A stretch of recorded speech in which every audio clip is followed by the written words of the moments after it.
Zee 24 तास एक पाऊल पुढे। स्वराज्य हा माझा जन्मसिद्ध हक्क आहे आणि तो मी मिळवणारच अशी गर्जना करणाऱ्या लोकमान्य टिळकांच्या आवाजाची ध्वनी मुद्रिका मिळाल्याचं काही दिवसांपूर्वी स्पष्ट करण्यात आलेलं होतं। मात्र आता ती ध्वनी मुद्रिका खोटी असल्याचं समोर येत आहे।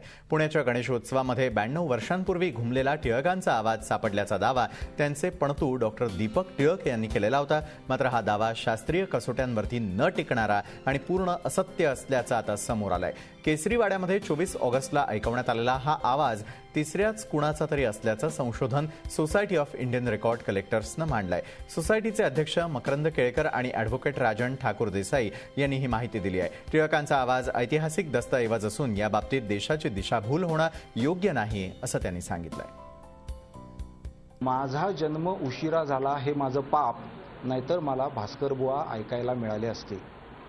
आता जर हे स्वतः लक्ष्मीचंद म्हणत असतील की मला भास्कर बुवा ऐकायला मिळाले असते, माझा जन्म लवकर झाला असता, तर याचा अर्थच त्यांनी भास्कर बुवा ऐकलेले नाहीयेत। मग 14 साली त्यांनी रेकॉर्डिंग करण्याचा प्रश्नच येत नाही। पुढचा मुद्दा, केपार्ट कंपनीचं मशीन जे सांगतायत ते केपार्ट कंपनीची स्थापनाच 1928 सालची आहे। मग 14 साली मशीन कुठनं आलं रेकॉर्डिंग करायला?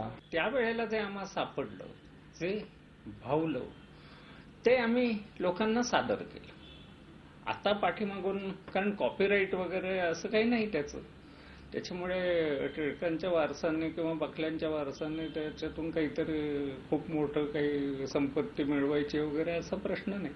त्या काळातले माझे रेकॉर्ड दुसरे पण आहे जे झालेले आहेत, तर ते कुठल्या ना कुठल्या मशीनवर झालेले आहेत। पण आता हे कधी झालंय, कुठं झालंय ते मला नाही माहित। झी 24 तास एक पाऊल पुढे।